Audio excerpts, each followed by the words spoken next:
Olá, gente. Meu nome é Thiago Mello.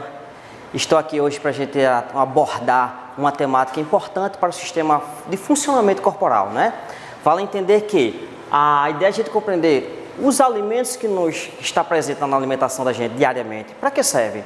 Qual a função? Qual a composição química dos alimentos? Os alimentos apresentam a composição, eu posso dividir em dois grandes blocos. Os componentes inorgânicos, formados por água e sais minerais, e os componentes orgânicos, estou listando aqui os primordiais. Carboidratos, lipídios, proteínas e vitaminas. Esses componentes, vamos observar que no decorrer do processo de aprendizagem, nem todos têm função energética. Alguns têm função reguladora, outros têm função estrutural, mas são importantíssimos de forma regular, de forma contínua, para o bom funcionamento corporal. E é claro que a ausência de componentes alimentares como estes são indispensáveis e vão refletir diretamente o funcionamento corporal a partir de doenças.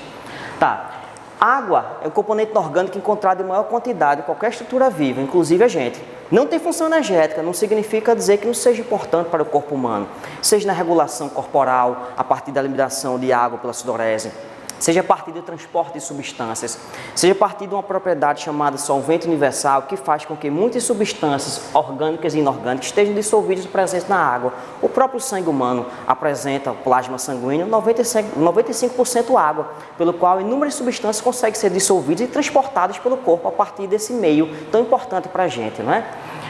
Os sais minerais, nós temos diversos sais minerais que não tem função energética, mas importantes. Por exemplo, o cálcio, formação de ossos de dentes, juntamente com o fósforo. O iodo, importante para o desenvolvimento da glândula da tireoide, e sua ausência reflete diretamente em bócio.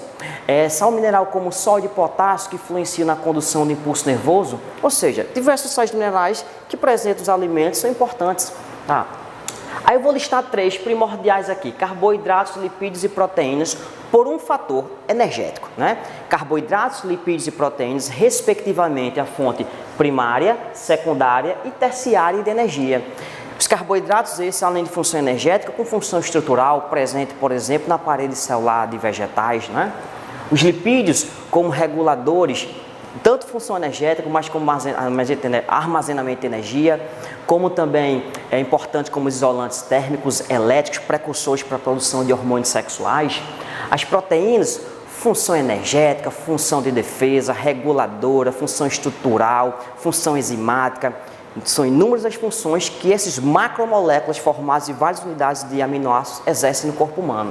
E as vitaminas? Se dividimos as vitaminas em vitaminas lipossolúveis, aquelas que são dissolvidas em lipídios, a vitamina K, E, D e A, e as vitaminas hidrossolúveis, vitamina C e a vitamina do complexo B. Daí, não tem função energética, mas são importantes para regular funções corporais. E a ausência de vitaminas reflete diretamente em doenças, o que nós chamamos de avitaminoses. Bem, dentro dessa mesma temática, a gente começa a entender que são diversos nutrientes, mas que, de uma maneira geral, considerando que somos seres heterotróficos, precisamos de uma fonte alimentar para que possamos extrair energia contida e garantir o funcionamento corporal. Daí, nós temos que ter um sistema fisiológico adaptado, preparado para quebrar esses alimentos em partículas menores, para que a gente possa retirar aí a energia que está contida neles. Mas será que tudo que a gente digere obrigatoriamente vai ser absorvido? Não. Daí, o sistema digestório é a capacidade que a gente tem, um tubo interligado, que vai desde a região oral até a região anal, pelo qual os alimentos serão quebrados por duas ações. Ação química, onde há diretamente a participação de enzimas digestivas. Três locais acontece a digestão enzimática: boca, estômago e intestino delgado, especificamente no duodeno. E a ação mecânica, onde há participação de músculos, envolvendo aí a mastigação, deglutição e os movimentos peristálticos. O que são esses movimentos peristálticos? A condução do bolo alimentar a partir de um tubo que é envolvido de musculatura visceral lisa. Por exemplo, ao engolir um pedaço de alimento, eu não controlo mais esse alimento. Esse alimento é conduzido de forma lenta, isso é chamado peristaltismo. Mastigação, deglutição e movimentos peristálticos, ação mecânica. Ação química envolve a participação de enzimas digestivas. Boca, estômago e duodeno são os três locais onde acontece a digestão química. Apresentando simbolicamente aqui a distribuição do nosso sistema digestivo ou digestório, né? O primeiro órgão pelo qual a boca, onde a partir da mistura da saliva produzida pelas glândulas salivares sudoríparas, as glândulas salivares sublinguais, submandibulares e as parótidas, com a ação da mastigação, o alimento é triturado, misturado com a saliva para facilitar o processo de deglutição. O alimento posteriormente é conduzido para a faringe, que é um órgão que faz parte tanto do sistema digestório quanto do sistema respiratório. Daí, para impedir que o alimento caia nas vias respiratórias, o alimento após ser digerido, ele passa da faringe para o esôfago, porque aqui na frente a minha laringe, que é um órgão do sistema respiratório, não faz parte daqui, existe um mecanismo de uma cartilagem chamada epiglote, que ao fechar o orifício glótico impede que o alimento caia nas vias aéreas. Então o alimento obrigatoriamente tem que ser conduzido para o esôfago.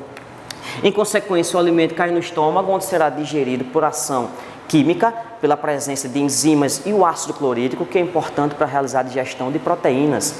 O alimento, então, é conduzido para o intestino delgado, a primeira porção, que é o duodeno, onde será misturado com a substância produzida no fígado e armazenado na vesícula biliar, que é chamado bile. Aí, além da bile, o alimento que está no intestino vai receber a ação do suco pancreático, um suco enzimático rico também em enzimas para quebrar os alimentos. O duodeno é a última etapa da digestão química, onde ele vai receber tanto a bile, que não tem função enzimática, mas auxilia na quebra de gordura, vai receber o suco pancreático e o próprio intestino, o suco entérico.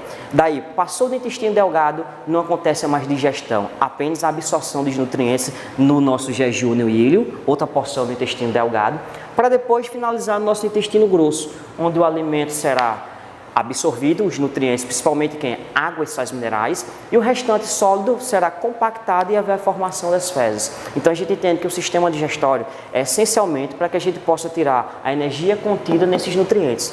E os outros nutrientes que não têm função energética, mas são importantes para regular funções vitais. Ok? Até a próxima.